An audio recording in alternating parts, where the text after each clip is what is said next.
Pertama banyaknya peraturan-peraturan yang berubah. Oh gitu. Peraturan-peraturan berubah dari BPJS. BPJS Gitu. itu sendiri. Contoh misalnya, jadi misalnya ada penyakit diabetes. Diabetes itu kan bisa kemana-mana ya.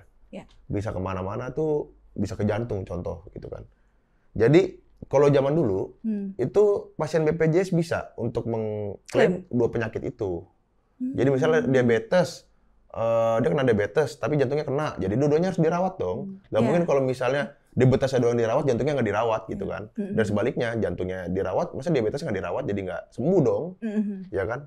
Sekarang harus pilih salah satu. Oh ya? Jadi yang mau dirawat jantungnya atau diabetesnya. Iya. Gitu. Karena pewaris juga kan belum tentu bisa melanjutkan bisnisnya untuk generasi selanjutnya. Misalnya dari pewaris ini punya uang banyak segala macam, tapi dia salah pilih teman segala macam kan, uangnya habis. Gitu. Dari waktu-waktunya, padahal dari waktu-waktu yang sudah dilakukan dia bisa memperbesar bisnisnya, gitu kan. Tapi mungkin ada orangnya bukan non pewaris gitu kan, dia menghabiskan waktunya tuh untuk mendigging informasi, untuk mencari koneksi, memperkaya diri sebagai resource lah, resource. Resource itu nggak harus dari dengan uang ya. Resource itu banyak lah, modelnya.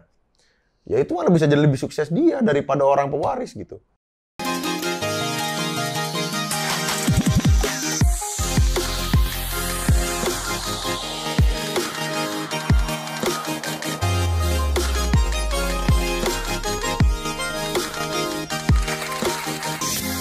Oke, hari ini kita kedatangan sosok muda yang inspiratif, yang energinya luar biasa karena aktif di dunia bisnis, organisasi, bahkan olahraga. Siapa itu, Sah? Langsung aja kita sambut. Langsung aja. Jadi ini tuh narasumber hari ini itu betul-betul seorang entrepreneur muda, masih muda banget, Sah. Tapi sudah mengelola rumah sakit. Keren banget ya. Langsung aja ya. Selamat datang Bang Isyam. Oke, Bang Isyam, sekarang ini kesibukannya banyak banget ya, mulai dari jadi COO rumah sakit, aktif di HIPMI, dan olahraga semuanya tuh berjalan dengan baik. Bisa ceritain sedikit nggak gimana Bang Isyam mengatur skala prioritas di tengah jadwal yang padat kayak gini? Kalau sebelumnya, tetap ya prioritas nomor satu saya itu di pekerjaan. Karena pekerjaan saya ini melingkupi banyaknya karyawan yang juga bergantung kepada saya gitu kan. Terus kalau HIPMI ini saya lebih ke sambil berjalan aja gitu. Karena kan HIPMI ini organisasi dan HIPMI ini nggak terlalu banyak menyita waktu saya lah. Jadi bisa fleksibel gitu. Lebih santai ya. Lebih santai. Jadi masih bisa lah kalau kayak seling-selingan gitu. Lagi pula kan kalau HIPMI juga kan nggak kayak setiap hari ketemu, terus tiap hari, tiap malam gitu kan. Jadi ketemunya juga nggak sesering itu gitu. Jadi sambil jalan aja gitu. Terus kalau olahraga ini kayak sering deh. Menurut saya karena harus ya. Saya tuh pertama saya suka olahraga gitu. Karena emang saya awalnya aktif gitu, aktif. Terus olahraga ini saya pengen punya badan sehat gitu. Jadi nanti buat kayak umur udah 30, 40, 50, 60 tuh saya masih pengen rasanya bugar gitu.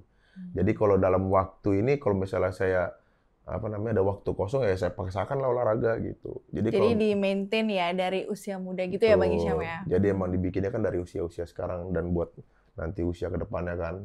Misalnya kalau pagi saya kosong gitu ya udah kalau bisa golf saya main golf gitu. Terus kalau misalnya ternyata hari ini padat gitu kan dari pagi sampai sore ya udah baru misalnya selesai jam 5 sore baru bisa olahraga jam 6. Ya udah kalau misalnya saya bisa main padel saya main padel. Jadi setiap hari Bang Isyam olahraga? Kalau bisa malah saya setiap hari gitu. Keren, kalau bisa saya setiap hari? Iya. Golf? Tapi nggak tiap hari lah. Kita ada ada gap lah.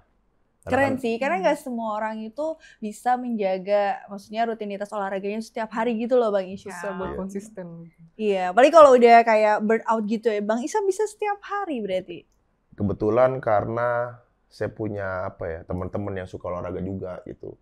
Kadang kan kalau olahraga sendiri juga kan bosen kan gitu. Nah ya benar. Terus saya punyalah banyak teman-teman dari berbagai cabur ya. Cabur. Itu emang yang suka olahraga itu juga gitu. Jadi saya kalau nyari temen yang yuk padel ada gitu. Yuk lari ada. Bola gitu. juga pernah nggak sih Bang Bola Hisham? juga. Bola juga Tapi kan ya. bola kan karena orangnya lebih rame ya. Jadi lebih susah ngumpulinnya Iya, gitu ya. Jadi kurang kalau misalnya dadakan kan nggak bisa, jadi harus di schedule gitu kan. Terus kalau bola kan biasanya dia baru mulainya malam karena kan teman-teman baru selesai kerja, terus saya juga gitu. Jadi mulai kayak jam 8 atau jam 6 gitu. Kalau dadakan itu sih ada tuh. Ayo hari ini lari, yaudah yuk gitu. Jadi kayak teman-teman saya juga suka juga olahraga dan itu Emang bikin circle-nya mungkin Bang Hisham yang Iya. suka olahraga juga kan. betul. Karena olahraga sendiri kan bosen gitu. Gitu. Berarti nggak suka kayak olahraga gym gitu ya? Kalau gym Kalau gym tuh kan sendirian tuh treadmill, Iya. angkat beban gitu bukan sih? Kalau gym itu apa ya? Saya jadi kalau nge-gym itu setahu saya itu ada 2 tipe ya. Tipenya pertama itu yang bodybuilding, terus kedua tuh yang atletik. Oh gitu. Iya, jadi cara untuk apa ya? Cara untuk nge-gymnya tuh berbeda. Kalau bodybuilding berarti dia emang Bodybuilding tuh emang bener-bener badannya buat gede gitu. Jadi kayak dia kayak ngandelin deadlift. Deadlift tuh misalnya ngangkat tuh 200 kilo. selain itu tadi apa? Sama atletik. Atletik? Atletik itu lebih ke repetisi. Dia jadinya lebih kering gitu, lebih lean badannya. Oh. Gitu. I Sebenarnya see. atletik ini nggak harus ke gym. Karena Bisa. ibaratnya kita bisa ngelakuin ini di rumah. Kayak push up, sit up, atau ngeplank gitu. Oh iya, plank gitu Jadi ya. kita ngangkat berat badan sendiri. Pull gitu. up gitu Iya. kan.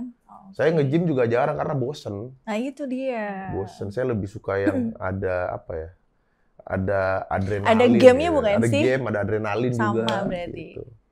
Terus yang geraknya lebih banyak aja, yang lebih mobilitasnya gede gitu. Gitu. Terus berarti kita harus dari usia muda ya, Harus lebih menjadi- rajin. Iya betul.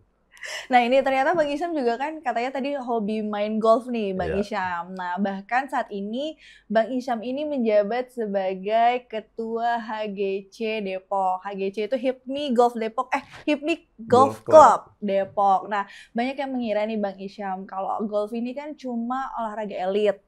Padahal sebetulnya bisa jadi ajang networking. Nah, bisa ceritain kayak gimana sih Bang Hisham komunitas golf ini bisa membantu memperkuat kolaborasi antar pengusaha muda. HGC ya. Sebelumnya ya, kalau untuk golf ini tuh sangat menarik.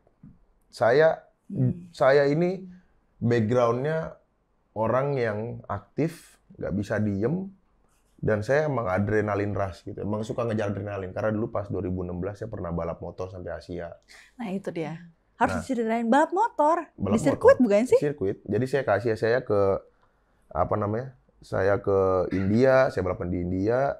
Terus saya balapan di Thailand, saya balapan di Malaysia, saya juga balapan di Jepang. Itu awalnya gimana Bang Hisham? Saya belajar sendiri atau gimana? Jadi awalnya karena kan papa saya dulu Balap? anak motor. Anak Harley gitu. Oh. Nah, terus ya udah dari kecil tuh emang udah motor gitu. Terus sampai tiba-tiba pada saat saya SMA itu saya dibeliin pertama kali motor saya Ninja. Oke, Gitu. Ninja. Ninja kan pada zaman itu kan kayak Keren wah banget, gitu kan. 250 cc. Iya. Itu kan kayak, wih, keren gitu kan. Iya, Terus habis itu udahlah, pokoknya taunya tuh motor Ninja knalpotnya keras suaranya gitu kan. Jadi biar keren gitu. Terus ya udah saya main lah ke bengkel-bengkel. Oke.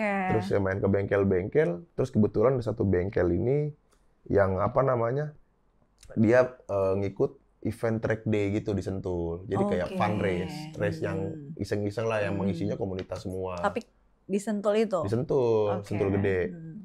Terus ikutlah saya kan. Saya nanya ke mama, Ma boleh nggak Hisham gini.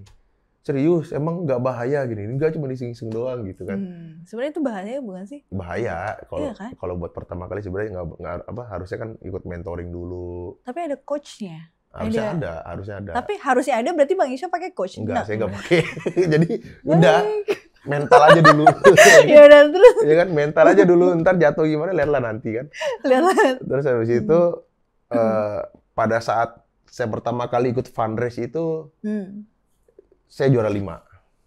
Pertama kali udah juara 5. Pertama kali. Udah, terus selesai itu kan. Bakat berarti? Iya. Iya. Mungkin ada kali ya, mungkin ada gitu. Terus ibu saya ngelihat, ya udahlah, kalau mau serius balap serius gitu. Saya program sampai ikut sampai ikut di mes gitu. Saya sampai tidur di mes. Jadi setiap hari tuh latihan fisik, terus latihan motor apa segala macam tuh jadi suatu pekerjaan saya dulu. Itu dimulai dari 2013. SMA kelas 1, 2013. Terus fun fact loh. Terus 2014 masih lanjut balap, 2015 udah ikut ke Jurnas, 2016 saya masuk Asia Road Racing Championship. Gitu. Terus itu baru saya balapan. Terus dengan seiring waktu saya berbalapan itu banyak teman saya yang jatuh. Terus kan juga ada saya patah tulang nih, saya ada patah tulang, saya ada retak juga ada. Pernah? Ini masih ada pennya saya nih.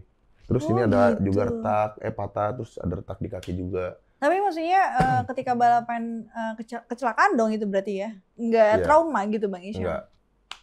Oke. Kalau kata anak-anak balap itu ya, kalau kata anak-anak balap nih, belum patah, belum jadi pembalap katanya. Oh gitu, pantas Marc Marquez kemarin di Mandalika jatuh lagi nggak apa-apa gitu ya? Iya, karena apa ya, kalau jatuh itu malah makin penasaran. Penasaran sama sirkuitnya? Kenapa saya jatuh gitu. Oke. Mau coba lagi. Itu tuh Bang Isyam balapannya berapa cc sih? Apa sih? 250. 250? Iya. Oke. Dari 2013 sampai 2016 itu saya 250 balapannya. Tapi saya latihannya pakai 600 cc juga. Terus kadang malah pakai cc yang lebih rendah. Karena untuk saya latihan pernah pakai motor bebek. Karena untuk kayak untuk kan sentul ada 2 kan, sentul besar sama sentul kecil. Oh yang sentul kecil itu untuk yang motor bebek sama biasanya kan dipakai go-kart. Kenapa gitu pakai motor bebek latihan? Karena untuk melatih kelincahan sama balance, lebih balance gitu. Baru tahu.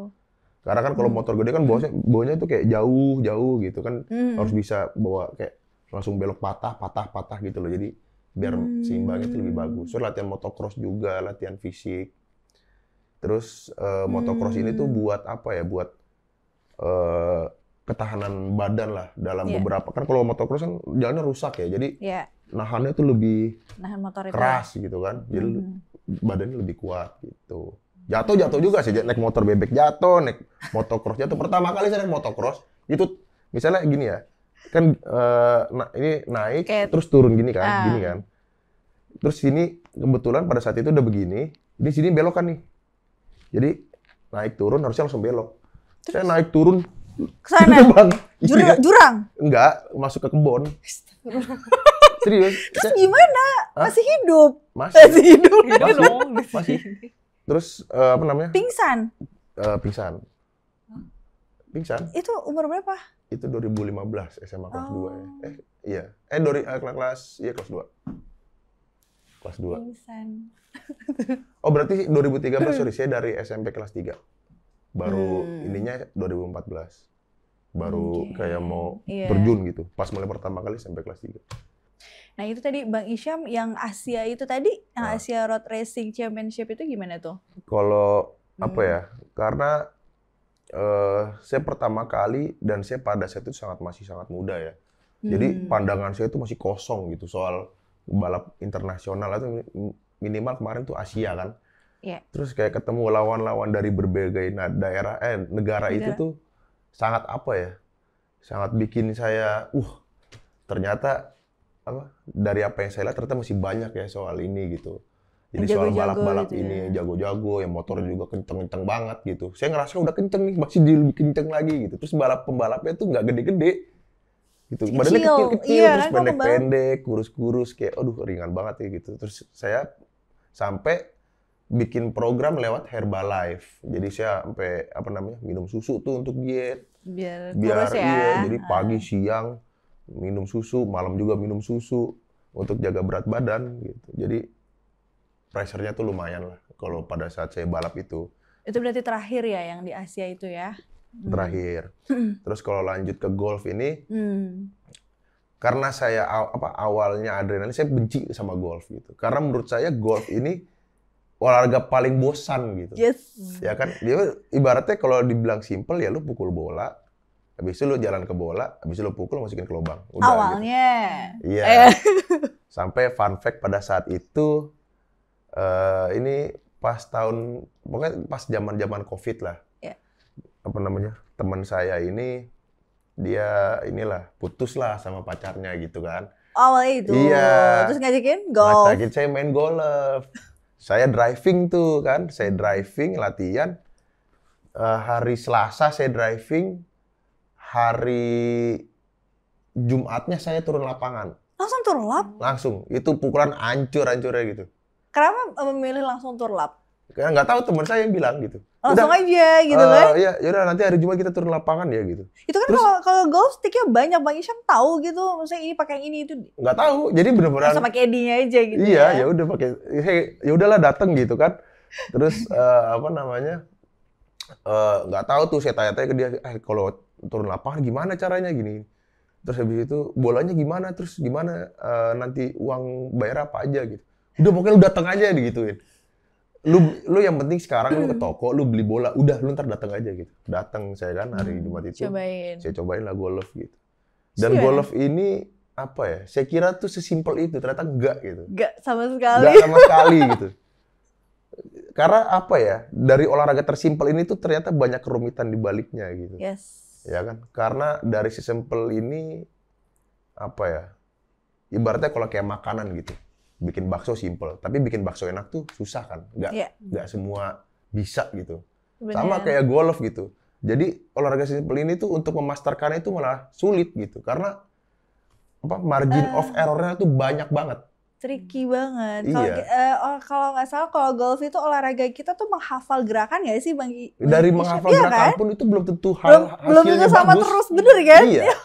Dan jadi, itu bikin edik. Karena pas itu tiba-tiba saya pukulannya bagus nih, teng gitu. Waduh, kok rasanya keren kan? Iya, kok rasanya enak ya gitu. Terus dari situ besoknya lagi, kok jelek, terus kesel kan? Terus jelek lagi, terus bagus lagi, terus dari situ rasa penasaran saya meningkat lah, ya kan. Yuk kita turun lagi minggu depan, turun terus tuh. Udah sampai detik di sini gitu. Jadi apa ya? Golf ini salah satu olahraga yang bikin saya humble lah. Humble? Gitu. Bikin saya humble karena banyak dari olahraga golf ini yang saya bisa belajar gitu.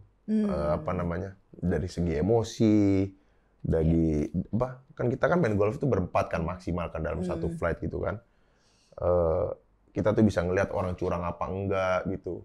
Terus habis itu iya banyak banget orang-orang yang curang nggak kelihatan nih, harusnya penalti, dia tiba-tiba taruh bola di sini, bola gua ada, padahal bolanya keluar gitu. Ada. Terus golf itu ya udah gitu. Kayak ibaratnya mengajarkan saya, lu nggak bakal bisa melakukan setiap pukulan tuh dengan apa yang lu mau gitu. Tapi lu harus bisa make the best out of it gitu loh. Walaupun jelek ya udah, kita pukul aja nanti ke depannya. Kita pukul lagi sampai masuk ke hole gitu. Yes, karena tujuannya itu masuk ke lubang. Jadi dari setiap pukulan itu ya udah kita make the best out of it gitu. Gak bisa kayak gue mau ke sini ntar pasti ke situ gitu. Ntar gue mau sini pasti termasuk gitu. Terus dan itu menjadi inspirasi saya untuk kayak udah saya olahraga golf lah gitu. Olahraga golf terus sampai saya masuk ke HIPMI gitu. Yeah.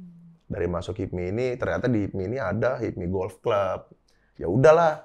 Karena kebetulan di Depok juga isinya teman-teman juga gitu kan. Kebetulan saya ditunjuklah oleh Ketua Umum HIPMI Depok untuk menjadi Ketua HIPMI Golf Club Depok, HGC Depok.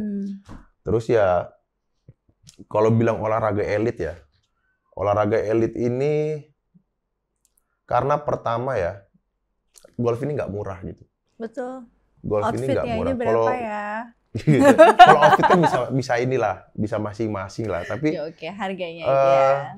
Kalau dari segi harga kan nggak murah ya. Kenapa? Karena yang pasti kita bakal keluar itu adalah untuk green fee. Yeah. Terus habis itu green fee kita keluar untuk caddy tip. Terus caddy tip kita harus keluar beli bola. Yes. Ya kan itu aja udah persiapan yang mahal gitu untuk menghabiskan satu waktu untuk berolahraga gitu kan. Kalau dibanding kayak tenis, ya kan kalau tenis misalnya kita 500.000, ya kan kita main berempat. Bisa dibagi 4. Tapi kalau golf kan enggak, kita tanggung sendiri. Iya kan? Jadi iya. Gitu kan? Jadi sangat ini ya. mahal gitu kalau dibanding olahraga lain. Tapi dari mahal itu juga ada yang murah, Mbak. Buat kategori murah itu dari harga green fee ya. Dari kalau misalnya kayak kita main di daerah yang elit itu, kalau dari green fee-nya doang kita bisa sampai 1,5 juta gitu. Terus kalau misalnya ada yang murah juga, bisa ada yang 200.000. Tapi bedanya ya kualitas dari lapangannya kurang bagus, nggak sebagus yang mahal. Ya pasti beda. Iya. Kan. Terus kita jalan. Jadi dari hole 1 sampai 18 itu kita jalan tuh. Jalan tuh dari tapi itu sehat. Sehat. Cuma kalau untuk yang jompo ya. Dan saya jujur terkejut gitu karena banyak bapak-bapak yang udah umur 60, 70 tahun jalan main. Iya, tanteku juga gitu kemarin ya, awalnya tuh jalan. Iya. Dan masih kuat gitu. Masih kuat. Dan itu kan golf itu nggak cuma jalan ya. Karena pertama dia jalan. Terus dia harus pukul. Ya kan? Yeah. Terus ketiga apa? Panas-panasan. Yes. Jadi kayak ini apa ya? Kenapa orang tua tuh suka main golf? Karena umurnya panjang gitu. Untuk main golf ini dan karena semuanya dapat gitu. Bakar kalorinya dapat. Sehat juga. Ya kan sehat, terus dapat vitamin dari matahari ya kan. Jadi terus kebahagiaan kan vitamin juga tuh. Ya kan? Hormon ini ya, apa namanya? Endorfin, iya. oksitosin.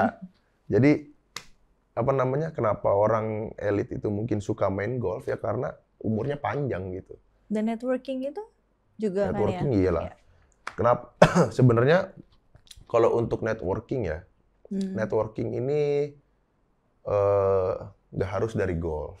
Networking ini tergantung sama orang yang apa namanya kita mau bekerja sama. Misalnya Mbak Mila nggak suka golf, tapi Mbak Mila suka tenis, ya udahlah kita main tenis. Karena kan golf itu kalau misalnya untuk networking itu jatuhnya salah satu bentuk dari entertain ya, ya kan? Jadi entertain ini kan bisa berbagai macam gitu. Tapi ya itu maksud saya belum tentu dilimitasi sama golf gitu. Tapi banyak mungkin orang-orang di sini itu yang suka main golf gitu. Elit lah ya. Iya, orang-orang di Jakarta tuh suka main golf gitu. Karena ya apa namanya? Tahu dari mana sih saya begitu? Karena banyaknya lapangan di sini ya. Itu sering penuh gitu. Berarti kan peminatnya banyak gitu. Driving atau turlap? Turlapnya. Turlap gitu. Sabtu Minggu. Apalagi Sabtu Minggu kan? Iya. Ngantri. Iya. Maksudnya banyak loh lapangan di sini di Bogor, di Depok juga banyak, di Jakarta banyak. Deket. Iya. Terus dan itu penuh gitu kan. Jadi berarti kan emang peminatnya banyak gitu. Yeah. Dan bisa jadi ajang networking ya bisa lah jadi ajang networking gitu. Tapi kan intinya kalau networking itu kan apa ya? Yang penting balik lagi kepada pembahasan apa namanya topik dan apa yang dikejar gitu kan. Kalau golf itu kan cuma ya udah seneng-seneng ya kita lupain lah kayak pekerjaan gitu. Kita cobalah kita main golf gitu. Healing juga Bang Isyam. Healing. Iya nggak sih? Nggak juga. Maksudnya tipis. Nggak juga. Ganti nih kita bahas di olahraga yang lagi happening banget. Misalkan semua generasi kayaknya ya. Iya. Olahraga pedal atau padel bacanya. Saya kurang tahu, tapi saya ngomongnya padel. Padel. Iya. Okay. Olahraga padel ini kan masih tergolong baru di Indonesia, tapi perkembangannya tuh cepat banget. Kalau dilihat dari kacamata entrepreneur nih Bang Isyam, apa yang Bang Isyam lihat dari masa depan padel di Indonesia? Apakah bisa jadi industri yang besar, gaya hidup baru, atau mungkin keduanya? Kalau menurut saya, apa namanya, saya berharap nanti teman-teman yang masih ngampus, ya kan, mungkin di bidang olahraga bisa ngambil topik ini ya untuk research gitu kan. Tapi kalau dalam segi pandangan saya, apa namanya, olahraga raket ini tuh tidak asing di Indo kan. Yes. Ada tenis, pingpong, badminton, ya kan. Jadi kayak nggak asing gitu untuk diterima oleh warga Indonesia tuh mungkin nggak sulit gitu loh, ya kan. Terus kenapa sih lagi happening gitu? Karena pertama ini olahraga baru. Dan kedua, tingkat kesulitan olahraga padel ini nggak sesusah tenis gitu. Jadi orang simple banget. Jadi orang ini tuh nggak perlu effort banyak untuk bisa ya. Tapi bukan untuk jago ya. Kalau jago kan pasti harus ada effort kan. Tapi untuk bisa main padel ini nggak begitu banyak effort lah dibanding tenis gitu kan yang besar, luas gitu. Terus apa namanya? Dan padel ini harus berempat mainnya. Kalau tenis bisa berdua gitu. Jadi dari berempat ini tuh mungkin ada rasa keseruan gitu bagi teman-teman yang main padel kan. Kayak, wah seru ya main gitu. Terus apa namanya? Kalau dari happeningnya, menurut saya karena ini olahraga baru, demand-nya tuh numpuk, supply-nya dikit gitu. Begitulah jadi kenapa happening. Kenapa sih nyari lapangan susah, ya kan? Full terus harganya mahal. Kalau ada aplikasi-aplikasi gitu, itu kadang ada sampai sebulan 2 bulan itu baru dapat lapangan dulu. Wow. Jadi tuh orang pesan tuh, yaudah setiap minggu pesan, cet gitu. Udah sekarang banyak ya pembangunan pedal itu ya Bang Isyam ya? Apa? Banyak pembangunan lapangan pedal baru banyak sekarang ya. Nah makanya nanti kan seiring waktu berjalan dengan apa namanya supply yang sudah naik, jadi kan jadi rata nih. Yeah. Mungkin nanti tuh akan ada apa ya penurunan harga mungkin ya kan, karena kan jadi saingannya banyak gitu ya. Mencari lapangan itu nggak sulit gitu. Terus kalau untuk lifestyle menurut saya in general emang olahraga itu adalah lifestyle gitu. Tapi balik lagi kalau misalnya emang ada beberapa kayak mungkin daerah di daerah elit gitu kan dia pengen bikinnya kayak ada kafenya, terus di restoran di toiletnya itu kayak lengkap, ada sauna, ada hot jacuzzi, dan emang itu ada keren gitu. Sih, iya. Ada, kemarin saya main tuh emang ada, kok saya kaget gitu. Wah, ini kayak saya main golf nih, ya bilang. Apa ada, soalnya saya kaget ada sauna, terus ada hot jacuzzi, terus ada showernya juga bersih gitu kan. Terus harganya juga mirip-mirip gitu. Harganya tuh kalau dari yang kayak lifestyle gitu, yang bagus gitu ya, itu sejam tuh 700.000 gitu. Ya, nggak jauh beda kan, 500, 600 segituan kan. Tapi ada juga lapangan yang harganya 300 sampai 350.000 ada gitu. Jadi balik lagi gitu. Sebenarnya kalau tergantung keinginan dari yang punya padel. Dia mau target orang yang income-nya middle high atau middle aja, karena kan nggak mungkin middle low, karena harga 350.000 kan. Kalau middle low kan harusnya ada lapangan harga 50.000, 70.000 gitu kan kalau low. Jadi ya balik lagi kepada target marketnya, karena pada intinya ya akhirnya padel ini hanya olahraga ya. Jadi nggak semuanya orang itu ngejar lifestyle gitu kalau untuk olahraga. Yang penting ada beberapa orang itu yang yaudah deh, yang penting gue keringetan hari ini, yang penting gue olahraga gitu. Mungkin dia cari yang lebih murah, dan itu mungkin jadi bisa konsiderasi ya bagi orang-orang yang bikin padel. Karena saya ada beberapa kali, jadi rumah ada ekstra lahan, dibikin lapangan padel, disewakan. Dan itu kan pertama lebih budget lebih ringan. Lebih efisien lah untuk lebih pengusaha efisien, ya kan? Kalau mau bikin lapangan padel itu ya. Iya. Terus harga jualnya juga lebih murah. Harga jual ke customer tuh lebih murah gitu. Berarti emang semudah itu juga untuk bisa bikin lapangan padel, karena nggak butuh banyak Tapi kira-kira tuh bakal long term nggak sih Bang Isyam? Karena kalau di luar negeri ya, kalau nggak salah di Swiss atau di mana ya itu kan mereka sudah banyak yang kolaps gitu kan, karena hanya tren sesaat lah gitu. Itu gimana? Kalau itu balik lagi sama yang saya bahas tadi. Kira-kira di Indonesia? Kalau di Indonesia ini kan yang saya bilang raket ini nggak asing gitu.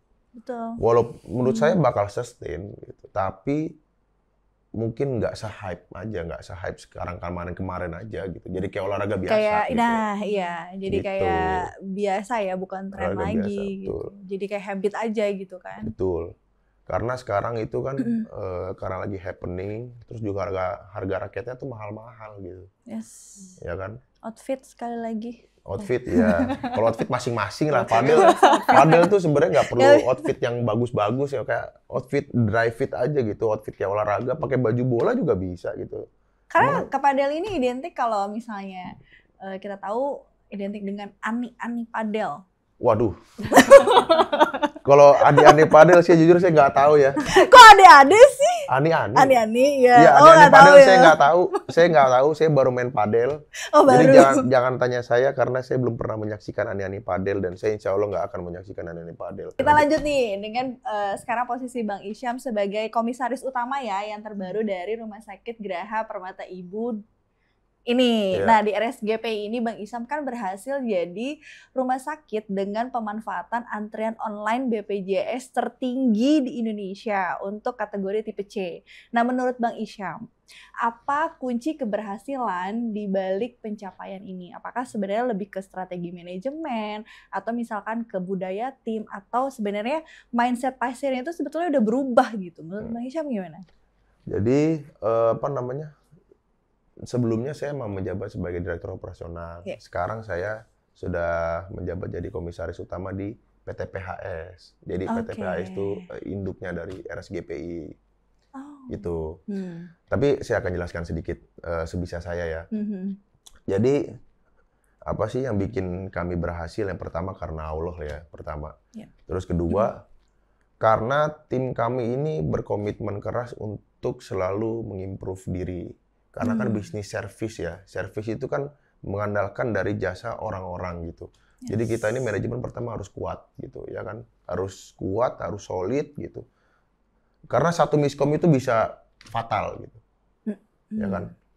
Terus kedua, dari kita selalu mengupdate dan mengembangkan di sistem informasi rumah sakit terkait dengan BPJS. Karena BPJS kan sering tuh kayak melakukan perubahan-perubahan peraturan segala macem. Nah, dari situ kita harus selalu update nih. Jadi prosesnya tuh salah satunya untuk mempermudah dari pasien. Dan juga kalau untuk pasien yang sudah berumur, sudah lansia atau mungkin gaptek teknologi. Nah, itu gimana? Itu jadi kita ada stand untuk daftar BPJS dan ada satu orang yang menjaga di situ. Dan itu dibantu. Jadi untuk meng-guide. Jadi caranya begini Pak, caranya begini gitu. Itu jadi memudahkan pasien untuk mendaftarkan dirinya sebagai pasien BPJS untuk pakai servis gitu. Gitu. Sebenarnya kalau dari rumah sakit GPI ini udah overall berarti lewat online gitu ya? Online. Ada aplikasinya atau gimana? Oh gitu Bang Hisham. Ada aplikasi dari BPJS.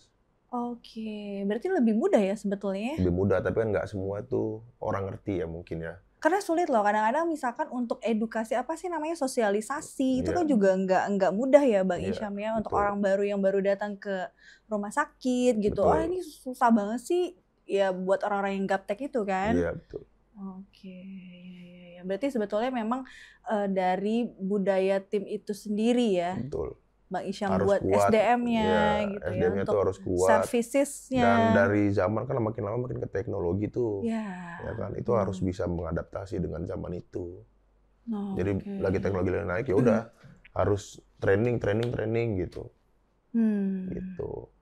Kalau sekarang Bang Hisham banyak banget kan pasien-pasien yang lambat gitu loh ditangani sama rumah sakit. Bahkan ada beberapa kasus yang di mana pasien ya udah keburu, mohon maaf ya, maksudnya meninggal gitu karena terlambat ditangani. Itu tuh gimana sih Bang Hisham? Ada yang salahkah dengan rumah sakit itu ataukah prosedurnya memang sepanjang itu untuk pasien BPJS gitu? Pertama kalau itu ya, jadi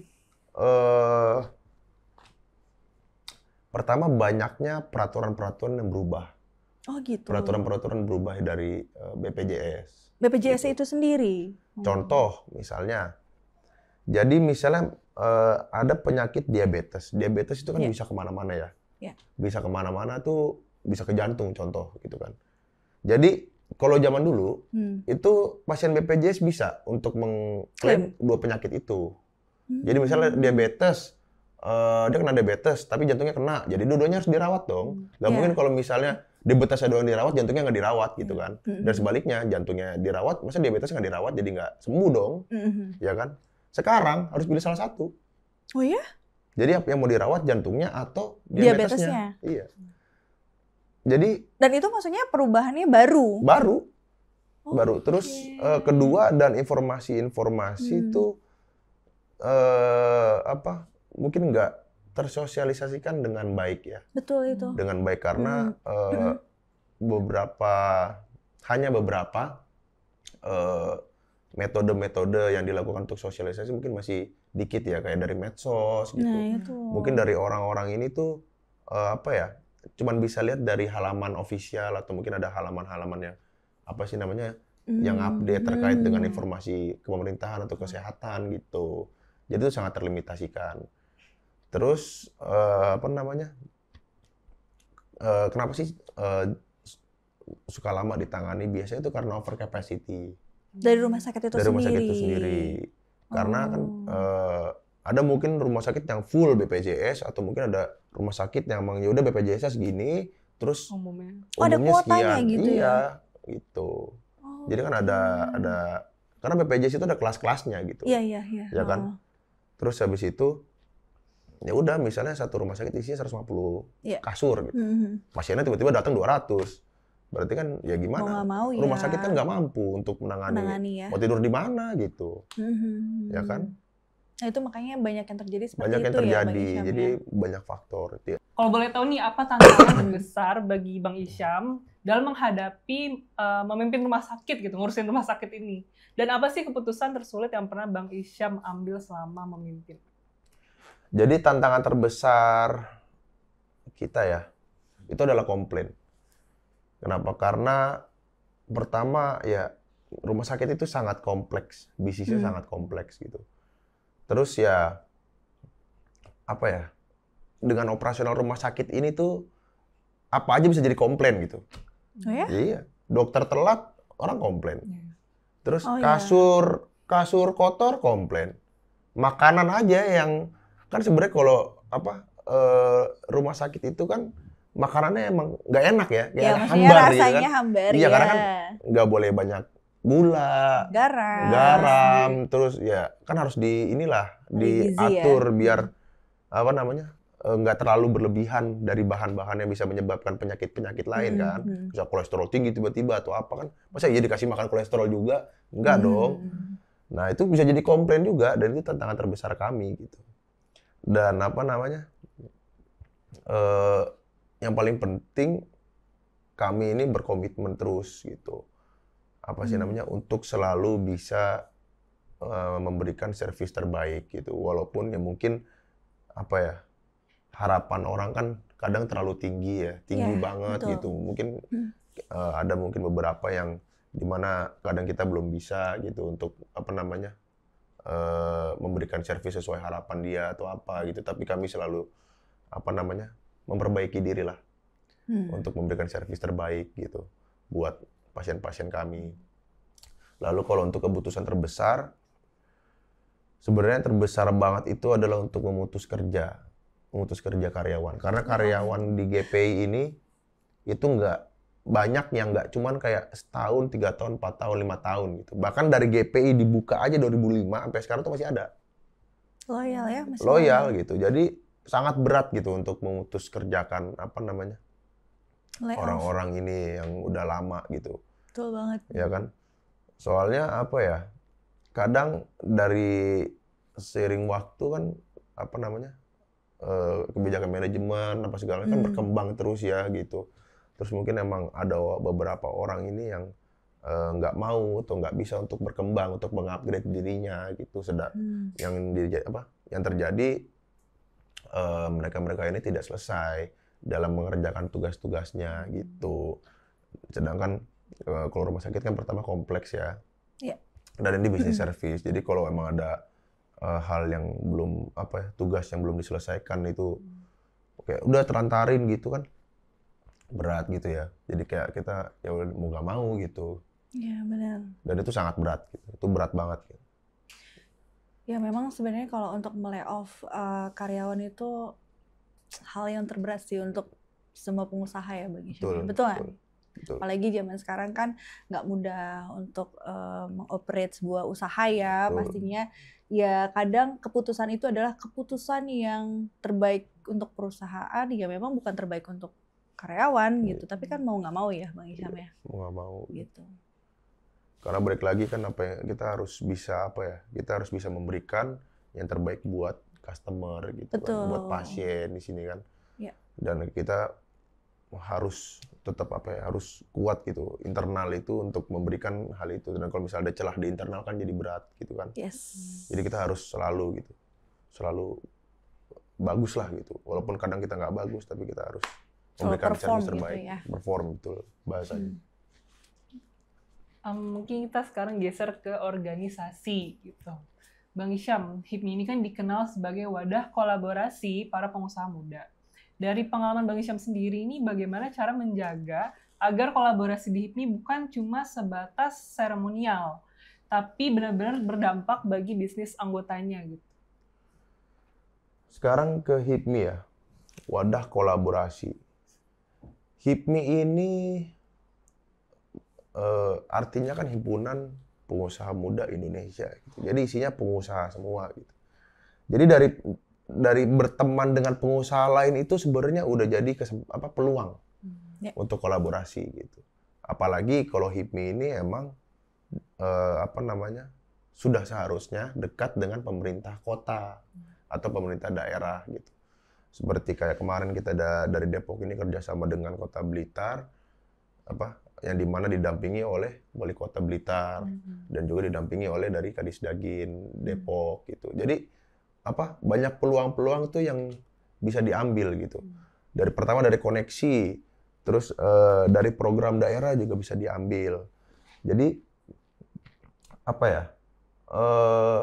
seremonial atau enggak, kita ini hanya wadah ya. Kita wadah. Yaudah, Mbak Mila misalnya Mbak Mila sama saya gitu. Ini kan salah satu dari HIPMI, ya kan Mbak Mila podcast. Ya udah, saya jadi narasumber. Kan ini suatu peluang Mbak Mila ambil gitu. Kolaborasi ya. Iya, kolaborasi. Jadi pada akhirnya ya itu balik lagi kepada orang-orangnya gitu. Kita hanya menyediakan fasilitas, kita menyediakan koneksi. Betul. Gitu. Karena nggak semua orang bisa memanfaatkan itu sepertinya Bang Isyam ya. Betul. Ya, ada yang mungkin aktif, ada yang dia pasif aja untuk berkoneksi, betul nggak ya Bang Isyam? Nah, yang aktif ini biasanya ya pasti grow up terus gitu kan, dan ada wadahnya di HIPMI tadi gitu ya. Kalau misalnya Mbak Mila main di real estate, teman real estate Mbak Mila itu cuma 5 atau 10. Nah, Mbak Mila masuk HIPMI, teman real estate Mbak Mila itu tadi nambah. Jadi ke 30, jadi 20 gitu. Jadi mungkin Mbak Mila dari kebutuhan bisnis bisa kolaborasi atau misalnya minta investasi atau mungkin minta konsultasi gitu bagi teman-teman misalnya Mbak Mila butuh pandangan lah dari teman-teman real estate yang lain kan bisa gitu. Dan itu balik lagi kepada Mbak Mila untuk menginisiasikan kayak gimana gitu. Betul. Ya kan? Gitu. Nah, ini kan sekarang banyak anak muda nih, Bang Isyam, yang tertarik jadi pengusaha, tapi sering kejebak sama pencitraan sukses cepat di media sosial. Nah, biasanya anak-anak Gen Z ya sih? Karena sasarannya Gen Z, Bang Isyam. Nah, sebagai pengurus HIPMI Depok nih, Bang Isyam, bagaimana sih Bang Isyam melihat fenomena ini? Yaitu tadi pencitraan sukses cepat gitu di media sosial. Kan saya juga Gen Z. Oh, Gen Z ya? Katanya milenial awal. Saya 98. Coba disebutkan berapa umurnya Bang Isyam di sini? 27. Saya lahir 27 udah jadi komisaris utama rumah sakit loh. Luar biasa nggak? Keren banget. Nggak usah gitulah. Pertama, zaman ini makin lama makin canggih. Jadi yang dulunya itu HP aja yang nggak bisa tiba-tiba medsos, tiba-tiba bisa jadi media sosial. Dan media sosial ini tuh digunakan untuk beberapa beberapa user gitu. Jadi misalnya bisa dipakai untuk selebriti, dipakai untuk bisnis, dipakai untuk orang-orang yang sering lihat mungkin video-video lucu kan atau bahkan untuk belajar juga. Belajar juga bisa. Jadi emang ini suatu platform yang universal bagi pengguna-penggunanya. Dan emang hal ini nggak bisa kita ignore gitu ya. Emang ini banyak terjadi juga gitu. Dan sebenarnya balik lagi ke orang-orangnya, dia pilih untuk membranding diri sendiri atau dia pingin menjadi pengusaha atau dia pingin jadi artis, tergantung orangnya gitu. Tapi media sosial ini tuh salah satu platform untuk marketing usaha ya pasti ya. Gitu kan, yang dimana kan kita pengen gitu karena aksesnya sangat mudah untuk bagi orang-orang ya. Kita pengennya juga banyak juga orang-orang yang lihat produk kita kan. Benar. Gitu ya, salah satu istilahnya ya viral itu gitu. Jadi viral ini mungkin ada beberapa segmen ini memang dibutuhkan gitu. Kayak kerja misalnya makanan gitu. Mbak Mila bisnis soto gitu. Terus dari sebelum Mbak Mila ada medsos, Mbak Mila ya biasa aja gitu. Terus tiba-tiba pas ada medsos, orang apa namanya kayak datang ke tempat Mbak Mila karena enak, karena itu kan ada marketingnya tuh di situ Mbak Mila. Betul. Iya kan? Jadi kalau misalnya untuk apa namanya pencitraan sukses itu tergantung, itu lebih ke marketing sih sebenarnya. Lebih ke masing-masing juga ya. Masing-masing. Terus ya udah itu sih lebih tepatnya.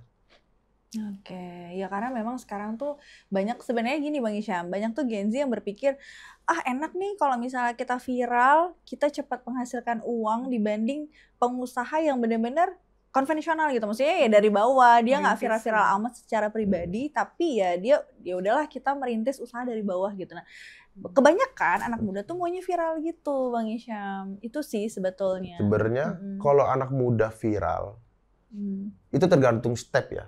Viral itu mungkin butuh beberapa kategori gitu untuk menjadi viral. Dan nggak mudah juga kan ya. Mudah. Misalnya saat ada A ini cantik banget nih. Ya. Dia cantik nih ya kan, dia sering ngepost. Wah, rame tuh orang-orang kan komen, nge-like, follow gitu. Dan itu bisa jadi ajang bisnisnya dia juga. Betul. Dari banyak followersnya dia gitu kan. Terus jadi dia bisa mulai endorse. Terus dari endorse itu misalnya dia mengumpulkan uang untuk mulai bisnis gitu. Dia buka bisnis. Iya, sebenarnya cepat dikenal ya. Orang-orang yang cepat kenal gitu, yang cepat terkenal gitu tuh itu memiliki bonus lah ibaratnya gitu. Bukan berarti orang yang viral ini belum tentu menjadi pengusaha, bisa aja dia menjadi pengusaha gitu kan. Yang penting kan kalau pengusaha itu bisa mentalnya tuh mental pengusaha yang siap jatuh, siap berdiri gitu. Jadi yang pandangannya tuh nggak cuma enak-enak aja, terus yang semua tuh serba di-feed bahagia terus. Nah itu jadi jatuhnya kalau kayak gitu kebohongan publik ya, karena kan nggak mungkin sih. Kayak ngepost samping mobil, ya kan? Ngepost samping mobil ternyata mobil orang. Ada ya? Ada. Itu buat boleh loh. Itu buat pencitraan gimmick ada. Nah, itu sebenarnya gimana kalau menurut Bang Isyam gitu? Karena kan sebetulnya itu kebohongan. Pembohong ya itu kan. Karena gini ya, pada umumnya ada kan yang ini Bang Isyam, maksudnya dia fake. Iya. Fake order. Itu banyak loh Bang Isyam. Ya, kita sebut aja bisnis skincare ya. Iya. Dia supaya dia punya distributor ataupun reseller banyak, akhirnya dia fake order. Oh, nih banyak yang order gitu skincare, padahal sebenarnya enggak. Itu tuh banyak loh. Karena pada intinya gini ya. Pada prinsip menurut saya prinsip kehidupan, apapun yang keburukan yang kita lakukan itu bakal keluar sendirinya gitu. Balik ke kita ya. Balik ke kita. Dari misalnya kita menjalani bisnis ini vague ya atau shady gitu misalnya. Pasti bakal ketahuan sendiri dari mana, dari orang yang beli juga. Betul. Dan yang dicap itu bukan bisnisnya, tapi orangnya. Ya kan? Betul. Iya. Misalnya bisnis skincare kayak tadi dipimpin oleh orang A. Enggak, mana ada, gue nggak mau beli skincare merek ini karena dia jelek gini-gini. Enggak, orang mah nggak mau gue barang dari dia gitu, nggak pernah benar ngurusin bisnis. Nah, iya, kayak gitu ya. itu jatuhnya mana? Ke branding kan, self branding gitu. Kalau udah ngilangin kepercayaan dari orang-orang, susah untuk mulai bisnis. Kayak misalnya, ya maksudnya makin lama ya nanti juga orang juga bakal tahu, gitu nggak sih Bang Isyam? Karena akhirnya bakal balik kepada orangnya, gitu. Bukan kepada bisnisnya. Karena bisnis itu nggak mungkin jalan kalau nggak ada orangnya kan. Iya. Gitu. Betul sih. Emang kalau Gen Z itu kan maunya yang serba instan ya Kamil. Kan? Langsung. Sebenarnya serba instan itu nggak masalah gitu. Maunya serba instan belum tentu bakal jadi serba instan. Karena apa yang kita mau mungkin nggak selalu apa yang kita dapat gitu. Betul. Tapi asal kita tuh bisa memanfaatkan sumber daya yang kita punya gitu. Dan dari apa yang kita punya sekarang kita manfaatkan itu semua untuk mengejar kesuksesan. Yang penting tuh itu. Kadang target itu pasti harus ada lah kalau pengusaha kan. Kalau pengennya instan atau apa ya belum tentu bakal jadi instan juga kan hasilnya gitu. Mungkin dia harus berdarah-darah dulu atau gimana. Dan situ tuh step pembelajaran dia gitu. Yang penting tuh yang mau dikejar tuh apa gitu. Mau dikejar terkenal, ya udah gue harus terkenal harus kayak gini. Ya udah gue mau jadi artis, gue harus jago acting gitu. Ya udah gue mau pengusaha, gue mau gue harus belajar sama orang-orang yang udah jatuh, udah pernah gagal gitu. Kan itu balik lagi kepada orangnya. Tapi penting jangan pernah membohongi publik. Jangan jadikan media sosial itu malah jadi bumerang untuk bisnis. Betul banget. Betul banget. Nah, dengar-dengar nih Bang Isyam ini kan akan mencalonkan diri sebagai Ketua Umum HIPMI Kota Depok. Apa sih motivasi terbesar dari Bang Isyam untuk maju jadi calon Ketua Umum, dan program unggulan apa yang ingin Bang Isyam bawa kalau nanti dipercaya memimpin HIPMI Depok? Jadi kalau motivasi terbesar saya, sebenarnya saya masuk HIPMI ya, pertama kali saya masuk HIPMI itu saya nggak tahu saya bakal jadi kepala bidang awalnya. Saya udah interview, saya saya contreng gitu. Wah, jadi kepala bidang bisa nggak ya? Ya coba set gitu. Ternyata bisa gitu. Jadi kepala bidang gitu. Terus dan saya juga seiring waktu berjalan saya juga nggak tahu saya bakal jadi bendahara umum ya, di mana saya ngejabat sekarang jadi bendahara umum kan. Terus jadi kayak menurut saya itu emang udah proses hidup saya aja gitu. Ya kan? Pertama ini proses hidup saya, terus lalu saya dikenalkan oleh teman-teman saya yang yang sama-sama kita berjalan dalam badai dan segala macam bareng-bareng, ya kita makin solid gitu. Dari makin solid dan makin kuat pondasinya, ya tumbuhlah rasa sayang gitu bagi teman-teman gitu. Terus kalau yang saya perhatikan dari program-program ketua umum sebelumnya, saya mungkin saya bisa melakukan gitu, melanjutkan program-program beliau gitu. Dan motivasi terutama saya itu karena saya sayang sama teman-teman gitu. Terus kalau untuk program unggulan saya untuk HIPMI, pertama saya pingin memperbanyak member. Jadi member ini diperluas gitu. Jadi yang kayak tadi misalnya kenal 10 orang di real estate, saya maunya 50 orang gitu. Terus banyak juga kafe ada 10 orang, saya mau 40 orang yang punya kafe di Depok masuk HIPMI semua. Saya mau member-member HIPMI semua itu merasakan semua manfaatnya bagi HIPMI, yaitu salah satunya memperbesar koneksi. Karena saya juga nggak tahu kalau HIPMI saya bisa kenal sama Mbak Mila gitu. Saya kalau bukan HIPMI saya nggak bisa kenal sama Mbak Mila gitu. Saya nggak bisa kenal sama teman-teman yang lain gitu, ya kan? Terus kedua, saya ingin HIPMI ini selalu dekat dengan pemerintah kota gitu. Karena kalau kayak contoh kemarin itu di HIPMI BPP, HIPMI BPD itu dia menunjuk kepala satgas untuk MBG gitu. Ya kan? Dan kalau di Depok ini kemarin ada namanya Bang Reza, ya kan? Bang Reza ini dia ditugaskan sebagai satgas MBG. Lalu nggak lama kemudian kita audiensi dengan Pak Wakil Wali Kota, Pak Chandra di Balai Kota. Dan kebetulan pada saat audiensi itu kita jabarkanlah informasi kalau Bang Reza ini ditunjuk sebagai Satgas MBG. Dan kebetulan Pak Chandra ini adalah Kasatgas MBG gitu. Jadi pas banget ya. Pas banget gitu. Dan channel-channel ini tuh saya pengen gitu lebih besar, lebih luas gitu mengungkapnya. Dan kalau ke pemerintah daerah kan, pemerintah kota gitu, yang kita punya sekarang kita bisa berkolaborasi lah dengan pemerintah gitu. Jadi yang kita lebih besar gimana untuk untuk arahan-arahan gitu kan. Jadi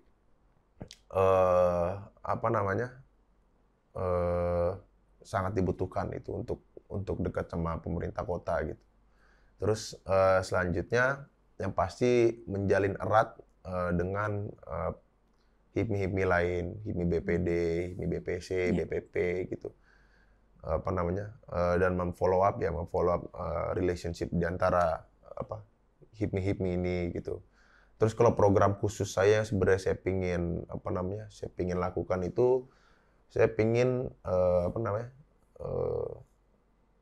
UMKM naik kelas. Jadi UMKM naik kelas ini tuh saya pingin HIPMI menjadi wadah untuk teman-teman yang mungkin masih UMKM itu menjadi pengusaha gitu. Mungkin dari nanti kegiatannya kita bisa bikin pelatihan, kita bisa memperkenalkan mungkin dari bank, mungkin untuk pinjaman bank gitu kan, atau mungkin investor, atau mungkin juga kayak untuk proses legalnya seperti apa kita kasih edukasi. Jadi untuk menjadi PT atau menjadi pribadi kan bisa tuh. Yang penting kan nanti kan ada aturan-aturannya mungkin mereka belum tahu tuh, kita menjadi wadah edukasi mereka gitu. Digital marketing Digital gitu marketing ya? juga. Pokoknya pelatihan-pelatihan regarding ini semua gitu, regarding itu apa scale up bisnis gitu. Keren banget sih Bang Isyam. Ya biasalah. Itu biasa itu. Oke, ini belakangan ini kan banyak konten viral di sosial media nih Bang Isyam yang membandingkan perintis itu kerja keras dari nol versus pewaris yang punya privilege. Nah, gimana sih tanggapan Bang Isyam tentang hal ini? Menurut saya ya, ini menurut saya pribadi, jangan pernah membandingkan diri dengan orang lain. Karena apa yang kita lihat orang lain enak itu belum tentu enak. Jadi apa ya? Karena ada orang lain yang melihat hidup kita sebenarnya biasa aja. Orang lain tuh pengen hidup biasa aja, hidup normal pengen. Dan orang yang biasa aja pengen hidup kaya, dia juga pengen hidup kaya gitu. Jadi kalau hanya membedakan antara pewaris dan nggak pewaris, terus punya uang atau nggak punya uang gitu, menurut saya itu hal biasa. Karena yang paling penting tuh bukan hanyalah uang atau pewaris atau apa gitu. Yang paling penting tuh adalah waktu, kalau menurut saya. Waktu itu lebih berharga daripada itu. Jadi waktu ini kita lakukan untuk apa? Untuk mencari edukasi, untuk apa namanya? Untuk selalu beribadah, terus untuk memperbanyak koneksi, atau kita memakai waktu ini tuh buat nongkrong atau menghabiskan uang gitu. Karena pewaris juga kan belum tentu bisa melanjutkan bisnisnya untuk generasi selanjutnya. Misalnya dari pewaris ini punya uang banyak segala macam, tapi dia salah pilih teman segala macam kan, uangnya habis. Gitu. Dari waktu-waktunya, padahal dari waktu-waktu yang sudah dilakukan dia bisa memperbesar bisnisnya, gitu kan? Iya. Tapi mungkin ada orang yang bukan non pewaris gitu kan, dia menghabiskan waktunya tuh untuk mendigging informasi, untuk mencari koneksi, memperkaya diri sebagai resource. Resource itu nggak harus dari dengan uang ya. Resource itu banyak lah modelnya. Ya itu malah bisa jadi lebih sukses dia daripada orang pewaris gitu. Karena ya sebetulnya kan? Banyak juga kan perintis yang sukses tuh banyak loh. Banyak yang jadi menteri juga banyak kan? Banyak. Iya, banyak banget. Jadi ya belum tentu pewaris itu lebih enak, lebih sukses. Enggak, belum tentu. Itu pertama ada masalah itu. Belum ada masalah yang lain, masalah keluarga, masalah apalah kan kita nggak tahu. Bebannya lebih berat juga nggak sih? Betul gitu, karena pewaris itu juga salah satunya untuk diekspektasikan untuk bisa melanjutkan bisnisnya. Malah banyak juga pewaris yang nggak suka sama bisnis keluarganya karena emang dia nggak tertarik, akhirnya bisnis sendiri. Ya, gitu. Karena beda passion yang dia mau sebetulnya kan. Iya. Nah, kalau untuk kayak misalnya masalah pewaris atau pewaris masalah modal gitu ya. Kita juga pengennya sebenarnya HIPMI melakukan itu. Melakukan itu maksudnya kita membuat forum atau membuat apa untuk masalah permodalan gitu. Permodalan untuk mempermudah teman-teman yang ingin mulai bisnis itu mendapat modal yang mudah gitu. Yang itu misal dari investor atau misal dari bank gitu. Saya pengennya begitu juga. Karena sebenarnya juga UMKM tuh banyak yang nggak tahu sebetulnya Bang Isyam. Kita mau mendapatkan pendanaan tuh dari mana sih? Gimana sih caranya gitu kan? Yang bankable tuh gimana sih? Gitu kan karena mereka tuh literasinya tuh kurang gitu, Bang Isyam. Betul. Makanya kita harus sosialisasikan itu. Jadi kita harus memberikan mereka tuh informasi soal ini nanti akan ada ini dan ada ini itu misalnya ada forum. Nah, ada forum ini tuh harus dijelaskan juga, harus sosialisasinya kuat gitu. Apa sih maksudnya yang ada di sini gitu. Nanti akan dibahas ini. Jadi informasi semuanya tuh tersebar secara lengkap ya gitu. Jadi ditangkap sama orang-orang tuh jadi informasi yang lengkap. Gitu. Bukan kayak ini ada acara ini bosan gitu. Ini ntar kemarin kayak sama aja kayak gini, ntar sama aja kayak gini gitu. Tapi kita pengennya tuh bikin beberapa acara. Dari acara ini tuh step lanjutan dari acara sebelumnya. Gitu. Dan itu yang paling penting. Jadi makanya diharapkan untuk orang yang datang dari pertama itu dari proses nanti acara-acara selanjutnya udah jadi bisnis yang gede. Gitu. Betul. Karena kan mau tujuannya scale up bisnis, dan scale up bisnis nggak bisa sekali ketemu tiba-tiba jeng gitu kan. Nggak mungkin. Dan harus didampingi gitu. Betul, kan. Dimonitor dan didampingi. Memang tujuan utamanya biar ngebantu para pengusaha, terutama pengusaha UMKM ya Bang Isyam, biar terus upgrading usahanya. Gitu. Betul, iyalah. Jadi kalau misalnya bisa buka 1 cabang, kenapa? Bisa bikin 100 cabang, kenapa harus buka 5 cabang atau 7 cabang gitu? Karena kan salah satunya kan kita pengusaha ini salah satunya ya kita bertanggung jawab atas ekonomi negara gitu. Dari banyaknya cabang yang kita buka, kita bisa bikin manfaat yang banyak buat orang. Kita ngegaji banyak orang, kita menciptakan lapangan kerja. Itu dia. Ya kan? Dan itu mempermudah hidup orang juga. Pertama itu keberkahan gitu kan. Terus kedua membantu membangun ekonomi. Gitu. Apalagi sekarang ya Bang Isyam banyak pengangguran. Maka dari itu ya kalau kita perbanyak entrepreneur, perbanyak pengusaha, otomatis kan kita bisa membantu mengurangi angka itu. Betul. Oke, berarti ini sekarang kita masuk ke segmen pertanyaan cepat nih. Ini sebenarnya nggak ada di semua narsum ya. Kayaknya baru khusus Bang Isyam aja sih, karena aku kepo aja. Nggak boleh nyontek, ada sini. Karena itu ada di skrip. Ada situ aja, ada situ. Iya. Oke. Ini jadi Bang Isyam cuma jawab aja, cepet. Pilih A atau B misalnya. Atau kalau misalnya kita ada pertanyaan ya jawab cepet aja ya. Ada 5 pertanyaan. Pertanyaan pertama, 3 kata yang menggambarkan seorang Isyam Satrio. Cepat. Jujur, baik, tanggung jawab. Jujur, baik, tanggung jawab. Luar biasa. Langsung yang kedua, golf atau padel? Golf. Oke, yang ketiga, uang atau jabatan? Uang. Wah, oke. Oke, yang keempat langsung, viral atau konsistensi? Konsisten. Yang kelima terakhir ya, pewaris atau perintis? Waris. Oke. Udah cukup. Mau tahu dong Bang Isyam, kenapa Bang Isyam milihnya pewaris? Karena resource. Oke. Jadi saya nggak harus kerja lebih untuk mencari resource. Kalau saya disuruh pilih untuk menjadi pewaris, pilih pewaris atau pewaris ya kan pewaris lah. Kenapa? Karena sumber dayanya udah ada gitu.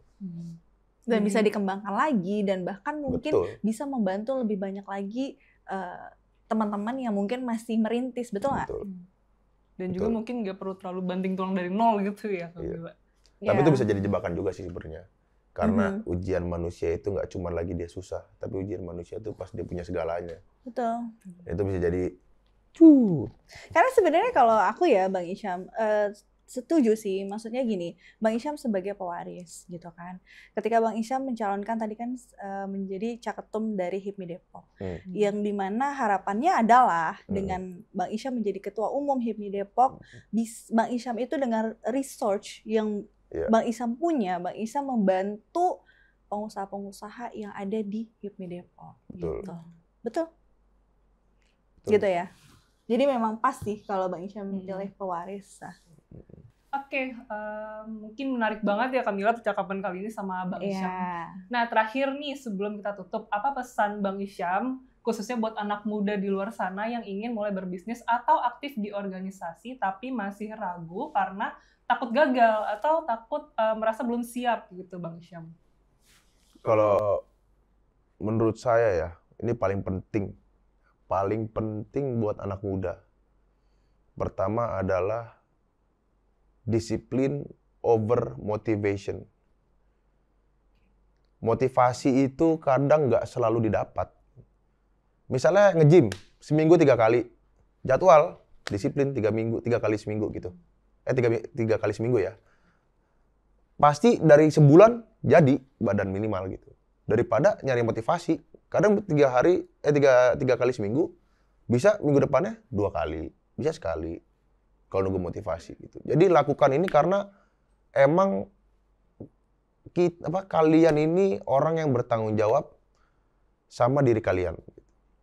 Karena kalau bertanggung jawab dengan diri kalian pasti akan impact-nya tuh kepada sekitar gitu. Jadi dimulai dari diri sendiri gitu. Jadi harus bisa mendisiplinkan diri. Ya udah gue disiplin, gue bangun jam 7 pagi, habis itu gue lari, habis itu gue kerja, habis itu malam beres-beres, mandi, sholat isya, kalau ada tugas gue kerjain, tidur. Udah, hidup kayak gitu. Bagus daripada, gue malas, gue hari ini, gue ntar ngatur jam ini aja, gue gak ada motivasi, gue gak ada ini, gitu. Jadi, lebih menggunakan disiplin karena apa ya? Pengusaha itu intinya apa ya? Kalau menurut saya itu nggak ngaruh apa yang kita rasa gitu. Karena mungkin saya laki-laki ya gitu.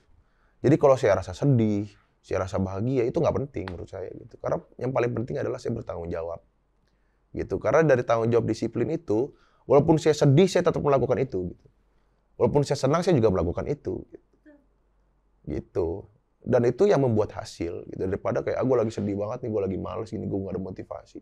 Terus yang ada apa? Membuang-buang waktu gitu. Yang tadi saya bilang waktu itu berharga. Terus mencari teman. Mencari teman itu paling penting juga.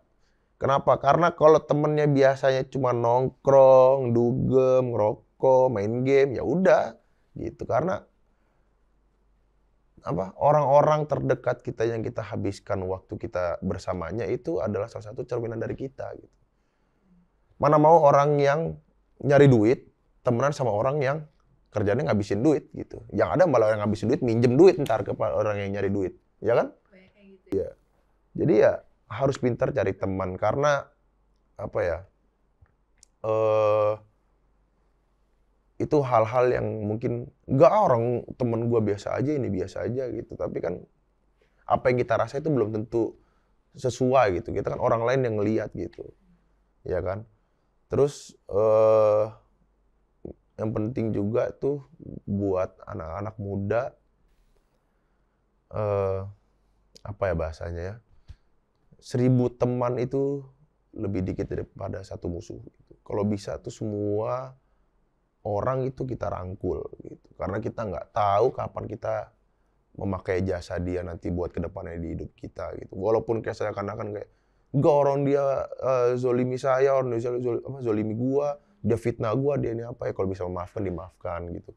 Karena apa namanya bisa jadi orang yang menjelekkan kita sekarang di depan orang yang paling bermanfaat buat kita gitu. Ya kan? Jadi kita harus bisa lihat skala luas, skala panjang gitu, berpikirnya panjang banget gitu. Dan masalah anak-anak muda tuh sekarang kan adalah nafsu ya. Jadi berpikir tuh sebagai dari nafsu gitu. Misalnya punya duit 100.000 gitu. Tapi karena mungkin apa namanya? Nggak 100.000, sejuta deh, misalnya sejuta gitu. Terus apa namanya? Udah tahu nih sejuta buat sebulan misalnya. Terus diajak nongkrong nih sama temen-temennya yang mahal-mahal kan. Terus habis itu karena nafsu pin kelihatan keren gitu kan. Ikut nongkrong habis lah 600.000, 700.000, tinggal di situ 300.000. Nanti di rumah akhirnya apa? Menyesal gitu. Kenapa ya gue keluar? Kenapa ya? Coba ya gue di sini gitu. Jadi pikirnya panjang gitu. Walaupun emang nggak enak gitu. Terus ya itu yang terakhir menurut saya harus bisa ngatur uang gitu. Ngatur uang. Kalau misalnya emang uangnya dikit atau uangnya banyak tetap harus bisa diatur. Yang banyak tuh kalau misalnya nggak bisa ngatur ya udah apa namanya?